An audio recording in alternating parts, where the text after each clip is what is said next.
On a chilly winter night within the sterile confines of a hospital emergency room, a diligent black doorman, leading a solitary life, unexpectedly settled the medical debt for a desperate single mother unable to afford her critically ill son's treatment.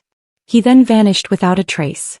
Years later, that boy, now a successful CEO, remained unaware that the kind old security guard who once saved him would soon do so again.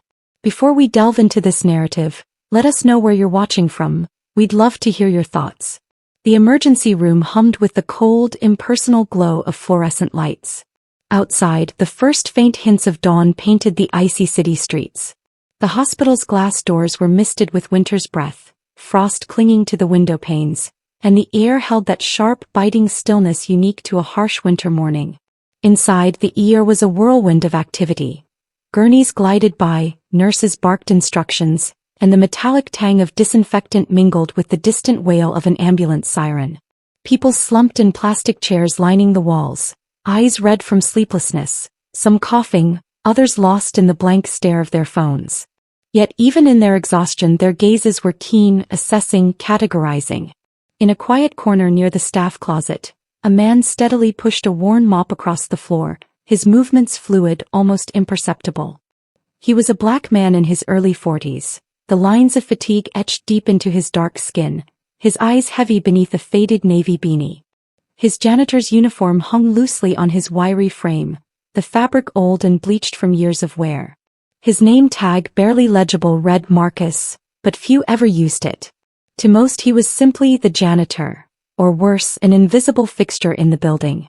Occasionally he'd catch the sidelong glances, the crinkled noses, the subtle way some would clutch their purses tighter as he passed. It wasn't just his uniform or the mop. It was his skin, his very presence. They didn't need to vocalize it. It was in the receptionist's fading smile when he approached, the security guard's prolonged gaze as he walked through the lobby. But Marcus never reacted. He had learned long ago that life offered no room for pride when survival was the sole objective. His wife had passed years ago after a difficult childbirth, their infant never drawing a breath.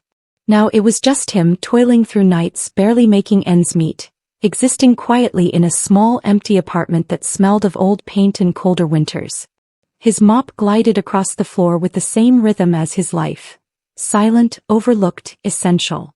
Across the room, the commotion at the payment desk snagged his attention.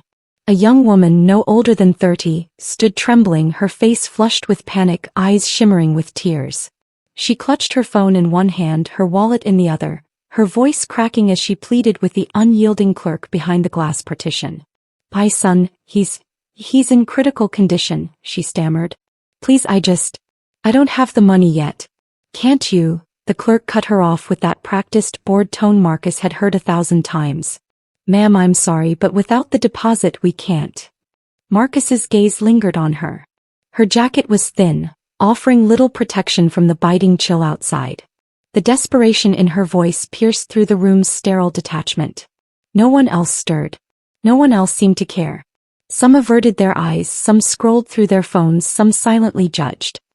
He reached into his pocket the few bills he had saved, a meager sum painstakingly accumulated over months of skipped meals, walking instead of taking the bus, clinging to every crumpled dollar as if it were gold. It wasn't much, but for that woman, for her son, it was precisely enough. Without a word, Marcus left the mop propped against the wall. His boots echoed softly across the linoleum as he approached the desk. The woman's eyes widened in confusion. The clerk barely looked up until Marcus slid the bills under the glass. "Here." His voice was rough, low but steady. "It'll cover it." The clerk froze. The woman opened her mouth, but before she could speak, Marcus had already turned, the weight of tired years pulling at his shoulders. He walked toward the exit, past the indifferent stares, past the icy glares of those who still saw him as nothing more than the janitor, the black man from the shadows. The frosted glass door slid open with a mechanical hiss, a gust of winter air sweeping through as Marcus stepped outside. By the time the young woman scrambled after him, shouting breathlessly, the only thing left was the faint outline of his figure disappearing into the frozen morning mist. The glass walls of Orion Tech soared above the city skyline, reflecting the soft morning light as a stream of employees flowed into the sleek marble lobby. Polished floors gleamed under designer shoes, security gates clicked rhythmically, and the faint hum of commerce filled the air. It was the kind of building that compelled people to straighten their posture upon entering, the kind that whispered success into the ears of those privileged enough to belong. Ethan Collins, so 30 years old, his crisp, tailored suit hugging his athletic frame, stepped out of the elevator, coffee in hand, sharp blue eyes absently scanning the lobby. The weight of morning meetings and pending contracts already stirred beneath his calm exterior, but his mind wasn't entirely present. It hadn't been for a while now, ever since his mother's story resurfaced in his thoughts. The story she'd whispered during sleepless nights when he was a sickly little boy, clinging to life more fragile than anyone realized. She rarely spoke of the past, but that one story, it lingered. The faceless stranger, the man who paid his hospital bill when they had nothing. No name, no thank you, just quiet kindness and the sound of footsteps fading into the winter mist. Ethan owed his entire existence to that moment, yet it haunted him, the unanswered question, who? His eyes wandered, catching movement by the glass entrance. There, near the revolving doors, was the security guard, the older black man who had become an unassuming fixture in the building over the last year. Gray peppered his short, tightly cropped hair, his face weathered by time and life, carrying deep lines around his eyes and mouth. But they weren't the lines of defeat, they were the lines of endurance. Ethan had noticed him long ago, though most didn't. Most barely saw him beyond the uniform and badge. Some brushed past him with clipped, "Excuse me." Others ignored him altogether. The subtle condescending tones, the way some clients handed him trash to throw away, mistaking him for janitorial staff, the dismissive, almost rehearsed superiority in their eyes. Ethan saw it all. But what held Ethan's attention wasn't the man's presence. It was his patience. The way he still held the door for people who never thanked him, the way he politely directed lost interns without an ounce of irritation, the way his eyes scanned the floor with quiet vigilance, protective, responsible. It wasn't just a job to him, it was dignity. And there was something familiar. "Hey Marcus," Ethan called out, approaching the man, his voice casual but layered with curiosity. The guard straightened slightly, offering a respectful nod. His badge read Marcus Green, a name Ethan had glanced at a dozen times but never truly registered. "Good morning, sir." "Cut the sir. You've probably been working longer than I've been alive." Ethan chuckled lightly, but his gaze lingered, studying the lines on Marcus's face, the tired depth in his eyes. It stirred something old, something unresolved in him. Marcus smiled faintly. "Old habits. You always this humble?" Ethan gestured toward the coffee cart tucked near the lounge. "Humor me, let me buy you a cup." For a moment Marcus hesitated, eyes flickering with polite resistance. The same rehearsed distance people like him had learned to maintain in places like this. But something in Ethan's expression softened his guard. "All right," Marcus relented, following him to the corner. They sat by the tall windows, city traffic flowing beyond the glass. The coffee was hot, bitter, but neither of them seemed to care much for the taste. "Marcus, how long you been with Orion?" Ethan asked, fingers tracing the rim of his cup. "About a year, give or take." Marcus leaned back, his posture calm but wary. Before that, bounced around. Security, janitorial, warehouses. Hard work. "Only kind I know," Marcus replied simply, no bitterness, just fact. Ethan paused, watching him, that quiet resilience, the same quiet from his mother's story. His heart pulsed with the eerie possibility, but he shook the thought. Coincidence, surely. "You ever think people here treat you different?" The words left Ethan before he could fully filter them. Marcus gave a low chuckle, the sound rough like worn gravel. "Son, I've been treated different my whole life." He sipped his coffee, eyes drifting to the polished marble floors, the glass walls designed to impress. "It's not this place. It's the world. But places like this, they polish it up better." Ethan's jaw clenched. He thought of the way some clients sneered, the subtle sidelong glances, the way status seemed to strip people of basic decency. He thought of his mother scraping by, working 2 jobs, carrying him home from daycare with barely enough strength to cook dinner. "I hate that," Ethan muttered. Marcus looked at him then, the lines by his eyes deepening with understanding. "That's good. But hating it ain't enough." For a long moment neither spoke. The silence was heavy but not uncomfortable. "Do you have family?" Ethan asked carefully. Marcus's gaze shifted, distant for a second, the quiet weight behind his eyes darkening. Had lost him a long time ago. Ethan's heart sank. The story fell into place in fragments. Could it be? No, too many years, too many possibilities. But the pieces scratched at his gut. I lost my dad before I was born, Ethan offered quietly, not entirely sure why the confession spilled so easily. Mom always said I was lucky to even be here. Someone helped her once. Saved me. Marcus tilted his head, curiosity flickering. Good folks still exist even if you don't see them. Ethan stared at him, pulse quickening. His mother's words echoed in his mind. He never said his name. Just a kind black man. Cleaned floors. Paid your bill. Disappeared. Could it be this man? His gut twisted with the enormity of it, but logic clawed its way back. It had been 20 years. Faces change. Memory deceives. Coincidence is easy to romanticize. And yet, watching Marcus, his quiet strength, the exhaustion hidden beneath his uniform, the humility that clung to him like a second skin, it felt less and less like coincidence. Ethan forced a breath, forcing the pieces of his suspicion to settle for now. Well, Marcus, he smiled faintly, offering his hand, here's to the good folks. Marcus clasped his hand, the grip firm, calloused, steady. Here's to them, Marcus agreed, unaware that fate had just quietly begun stitching their lives together again. The rain hadn't ceased all evening. It hammered against the tall glass facade of Orion Tech, transforming the usually pristine view into a blurred canvas of city lights and moving shadows. Inside the building, however, the storm barely registered. The place buzzed with a different kind of energy, the anxious, electric hum of a company teetering on the precipice of a make-or-break moment. For weeks, everyone had been talking about it. The Phoenix Project, a revolutionary product line years in the making, promising sky-high profits and global recognition. Rumors of partnerships with Fortune 500 giants, international investors and potential IPO whispers filled the hallways like wildfire. The CEO Ethan Collins had been relentless. Late-night meetings, high-level negotiations, engineers pulling overtime. Even the cafeteria chatter was different. Nervous, hopeful, heavy. Marcus Green had heard it all in bits and pieces, the way an old security guard always does. The quiet murmurs in the elevators, the stray conversations at the front desk, fragments of tension drifting through the air. He may not have worn a suit or sat in on boardroom meetings, but he knew when a storm was brewing inside four walls. The whole building was tense tonight, even at this hour, well past midnight. Pockets of employees still paced the floors, IT teams triple-checking systems, logistics managers running through shipment manifests, legal advisors poring over documents. Everyone playing their part, small or large, visible or invisible. And Marcus, his part was simple.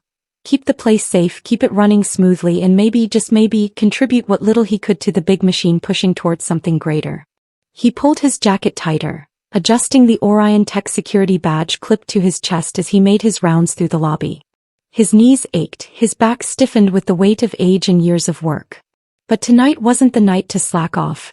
Plus, he muttered to himself, eyes sweeping the polished marble floor, they count on you even if they don't see it. He believed that even when people barely looked him in the eye, even when the subtle undercurrent of being different, of being the old black man in the corner, still followed him like a shadow. He wasn't here for recognition. He was here because his work, no matter how small it seemed, mattered. And tonight that nagging feeling had been growing stronger. The Phoenix Project launch was days away, the shipment scheduled, the press releases drafted, the investors eager. But Marcus had learned through life that when stakes were high, so were the risks. The loading bay door on the lower level was open again. He noticed it during his usual patrol, the faintest sliver of light peeking into the hallway where it should have been dark. His gut tightened. Quietly he approached. The warehouse space beyond was dim, only a few overhead bulbs casting weak, flickering light across rows of shipping crates stacked neatly. Except one crate wasn't so neat. The lid was cracked open, the contents partially exposed.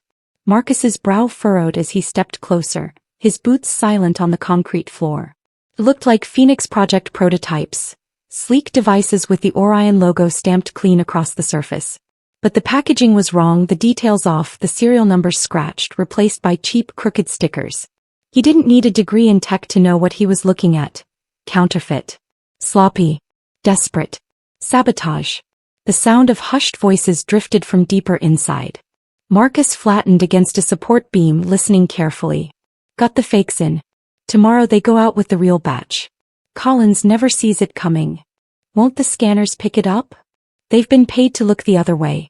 By the time the buyers figure it out, Collins's reputation's in the dirt. Phoenix crashes stock tanks. Game over. Marcus's pulse thudded in his ears. This wasn't petty theft. This was calculated, ruthless. And Ethan, so focused on leading the company to the finish line, was walking straight into it. He had to act. Moving quickly but quietly, Marcus retraced his steps toward the elevators, the ache in his joints forgotten, replaced by the sharp sting of urgency. His mind raced. Ethan had to be warned now. As the elevator climbed toward the top floor, his reflection in the stainless steel doors stared back at him. Older, worn, invisible to most.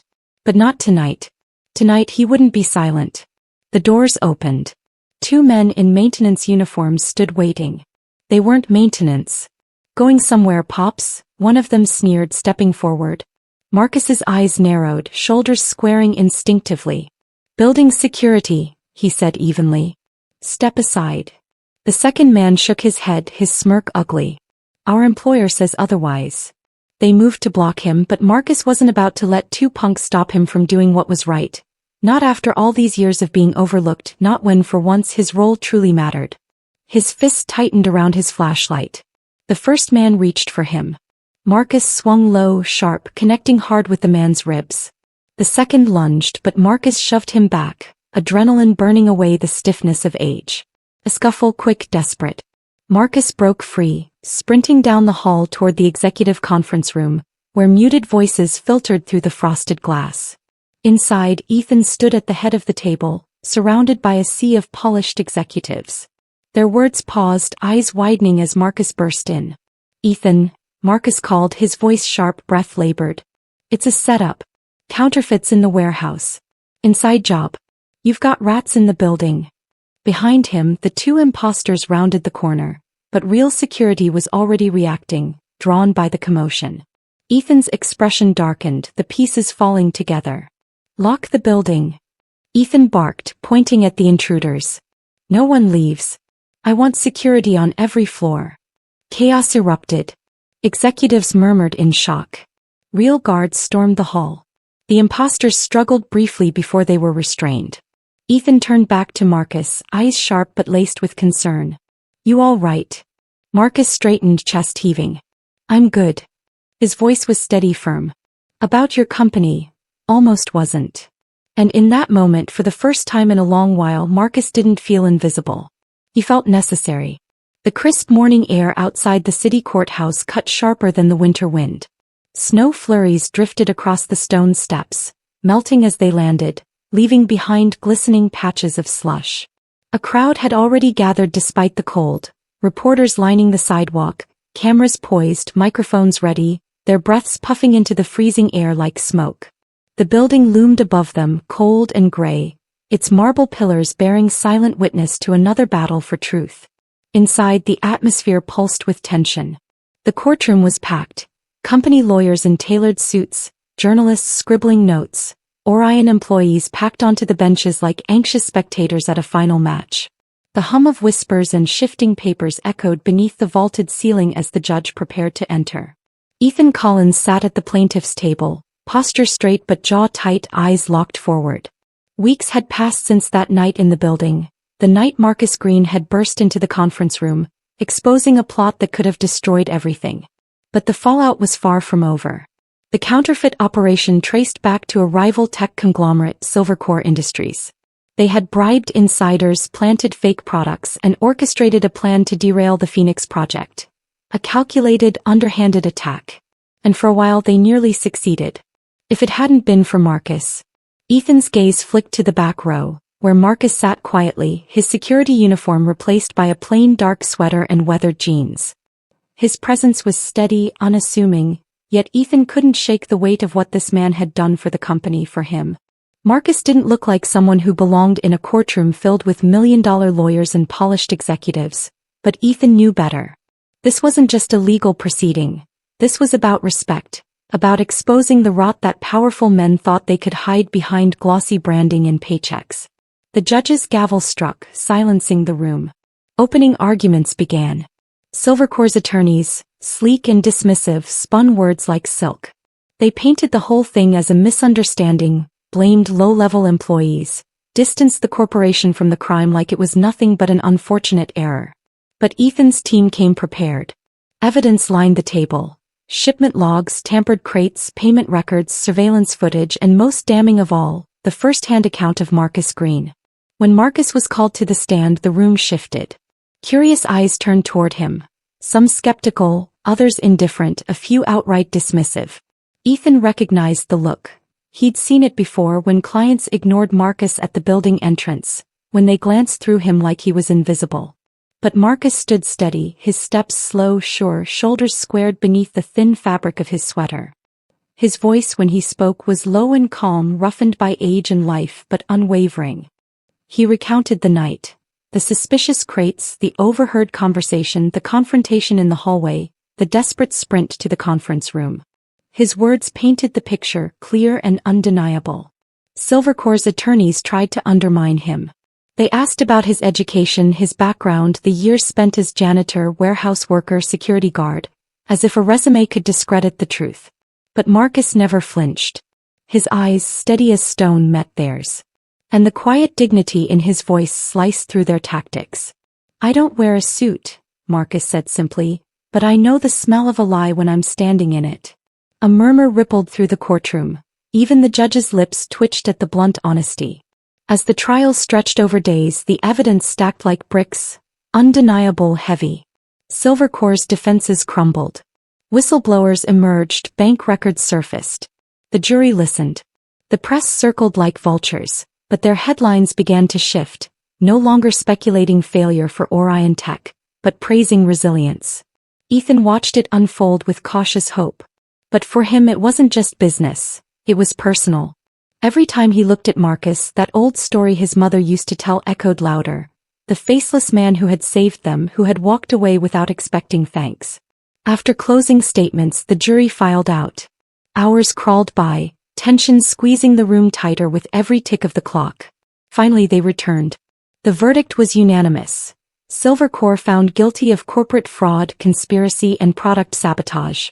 Financial penalties severe enough to shake their empire, reputation tarnished beyond repair. The room erupted in whispers. Orion Tech employees exhaled in relief. Ethan clenched his fists beneath the table, a rush of vindication and gratitude flooding him. He glanced back at Marcus, who remained seated, quiet, watching it all with the same calm, unreadable eyes. Reporters swarmed Ethan as they exited the building, cameras flashing, questions fired like bullets. He answered what he could, his words polished, but his mind elsewhere, drifting back to that winter morning years ago. The crowd parted slightly near the courthouse steps. Ethan's mother stood there, bundled in a wool coat, her eyes glassy with unshed tears, the years etched gently into her face. She had insisted on being there for the verdict, though Ethan hadn't expected her to brave the cold and the noise. But as her eyes drifted past him, her expression changed, shocked, disbelieving. Her gaze landed on Marcus. Ethan followed her stare, watched as her hand covered her mouth, a gasp catching in her throat. Her eyes softened, flooded with a recognition so raw, so immediate, it stopped Ethan in his tracks. She stepped toward Marcus, her voice trembling. "It's you." Marcus's brow furrowed, confused for only a moment, then realization dawned. His posture shifted, his guarded expression falling away, replaced by something softer, hesitation, emotion, memory. Ethan looked between them, the pieces snapping into place so fast it made his pulse stutter. His mother's story, the hospital, the stranger who paid their bill. "It's you," she repeated, tears brimming now, her hand reaching toward Marcus like she was afraid he'd vanish again. "You're the man, the one who saved my son." The sidewalk, the reporters, the courthouse, all of it faded as Ethan stood there, breath caught in his chest, staring at the man who had changed his life twice now, the man who had saved him without ever expecting anything in return. The park was quiet that afternoon, the sun hanging low in the sky, casting a warm amber glow over the winding paths and benches dotted along the trail. Spring had finally shaken the last of winter's grip from the city, and the faint hum of children laughing drifted across the open grass. The scent of fresh-cut grass and blooming flowers floated on the breeze.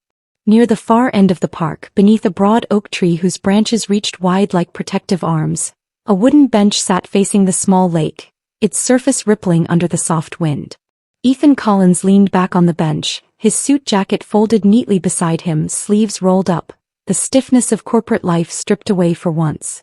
Next to him, his mother sat, wrapped in a light cardigan, a gentle smile playing at the edges of her lips as she watched a group of kids kick a soccer ball in the distance. But it wasn't the kids holding her attention. It was the man seated on her other side, the one who had unknowingly threaded himself through the fabric of their lives long before today. Marcus Green sat quietly, his frame relaxed but upright, a faint smile hidden beneath his weathered face. His eyes followed the children, but every so often they flicked to Ethan and his mother, like he still couldn't quite believe this moment was real. Neither could Ethan. It had been nearly a year since that courtroom day, since the truth had unraveled in front of flashing cameras and stunned crowds. Silvercore's empire had crumbled under the weight of their lies, and Orion Tech had emerged not just intact but stronger. Ethan's name had been cleared, his company thriving, the Phoenix Project now a global success. Yet all of that, the business wins, the headlines, the accolades, none of it lingered in his mind like the memory of standing on those courthouse steps, watching his mother recognize the man who had given them both their futures. Since then, their lives had slowly intertwined in ways that felt natural. At first, Marcus had resisted, humble as ever. He brushed off the gratitude, uncomfortable with attention, still carrying the quiet, invisible strength that had defined him for so long. But Ethan had been persistent. He wasn't a kid anymore, and he refused to let this man disappear into the background again. Over time the walls softened. Dinners shared, quiet talks over coffee, old memories traded for new ones. And slowly the lines between strangers, between obligation and choice, blurred until they were no longer strangers at all. Ethan's voice broke the comfortable silence. "You ever think we'd end up here?" he asked, glancing at Marcus, amusement dancing in his eyes. "You sitting on a park bench with the woman you once saved, and the stubborn kid you kept alive long enough to grow up and pester you." Marcus chuckled low under his breath, shaking his head. "Life's got a strange sense of humor." Ethan's mother smiled softly, her hand brushing over Marcus's forearm. "I prayed for this day, you know," she said quietly. "For years I wondered if I'd ever get the chance to say thank you properly. Turns out, thank you wasn't nearly enough." Marcus's gaze dropped to the ground for a moment, his fingers tracing the edge of the bench. "I didn't do it for thanks," he replied, his voice steady but gentle. "Did it because it was the right thing to do." Ethan nodded, his chest tightening with a familiar, quiet respect. "That's exactly why you deserve more than thanks." The kids in the park squealed with laughter as the soccer ball tumbled down a slope, one of them chasing after it, their carefree joy weaving through the air. The world for a brief moment felt simple. Ethan exhaled, the weight of the past loosening its grip on his shoulders. His voice softened, laced with something deeper, certainty. "You know, I've been thinking a lot about family. About what it actually means. For so long I thought it was blood-shared history. But that's not all of it, is it?" Marcus's brow lifted slightly, curious. "Family is who shows up," Ethan continued. "Who stays even when they've got nothing to gain. Who protects you, believes in you when no one else does." His mother's eyes glistened with quiet emotion, her hands still resting over Marcus. Ethan turned fully now, facing Marcus, his expression steady, stripped of the polished faux exterior. Just a man standing in front of the person who changed his life twice. "You saved me before I even knew your name," Ethan said. "You saved this company when everyone else was ready to watch it fall. You've shown up for me, for us, more than anyone ever had to." Marcus shifted, uncertainty flickering behind his eyes. But Ethan pressed on. "I don't care about paperwork or DNA or what the world expects. Your family, Marcus, if you'll have us." The words hung in the air, quiet but heavy, as real as the ground beneath them. For a long moment Marcus didn't speak. His gaze drifted across the lake, the sunlight catching in the ripples. His life had been built on silence, on stepping aside, disappearing when the world made space for everyone but men like him.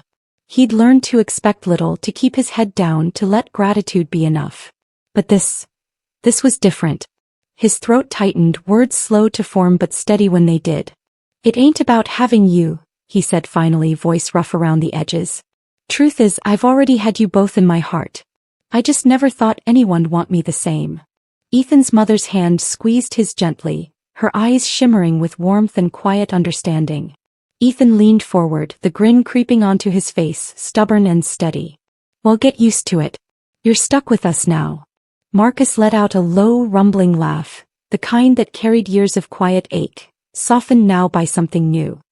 He reached over, resting a hand briefly on Ethan's shoulder, the unspoken connection solidifying between them. They sat like that for a while, watching the sunlight glint off the lake, the children's laughter filling the air, the world turning steady and sure beneath their feet.